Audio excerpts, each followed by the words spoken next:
Hello viewers, beauty tips Sangeeta চ্যানেলে তোমাদের সবাইকে ওয়েলকাম।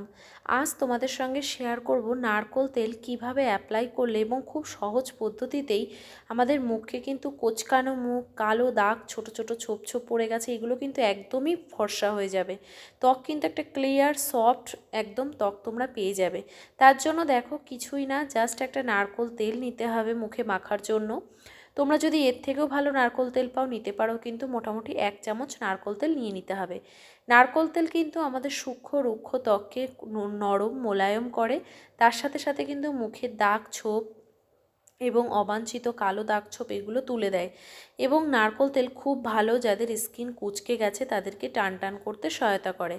এবার এর মধ্যে দিয়ে দেবো একটা পাতিলেবু। দেখো পাতিলেবুটা এরকম কেটে হাফ, এর মধ্যে বীজটা ফেলে দিয়ে পাতিলেবুর রস কিন্তু দিয়ে দেবো মোটামুটি হাফ চামচ, মানে এই ছোটো চামচের হাফ চামচ।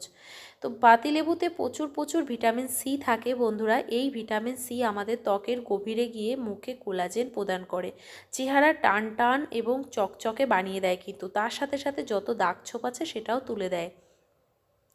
এই পাতিলেবু দিয়ে মিশিয়ে নেবে, দেখবে একটা গাঢ় হয়ে গেছে নারকোল তেলটা অনেকটাই।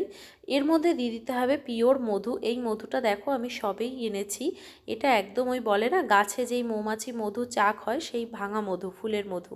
তো এটা কিন্তু ভীষণই ভালো আমাদের ত্বকের জন্য। মার্কেটের মধু তো খুবই কেমিক্যাল, কিন্তু কি করবে, না পাওয়া গেলে একটা ভালো মানের মধু কিনে রেখে দিও ত্বকে হেয়ারের জন্য।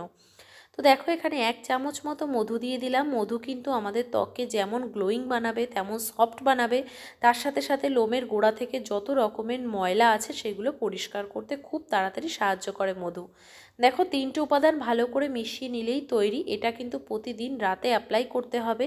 ভালোভাবে মাসাজ করে যদি ছেড়ে দিতে চাও ওভাবেই ছেড়ে দেবে, সকাল উঠে মুখটা ধুয়ে ফেলবে, সময় না থাকলে 10 মিনিট লাগিয়ে নেবে।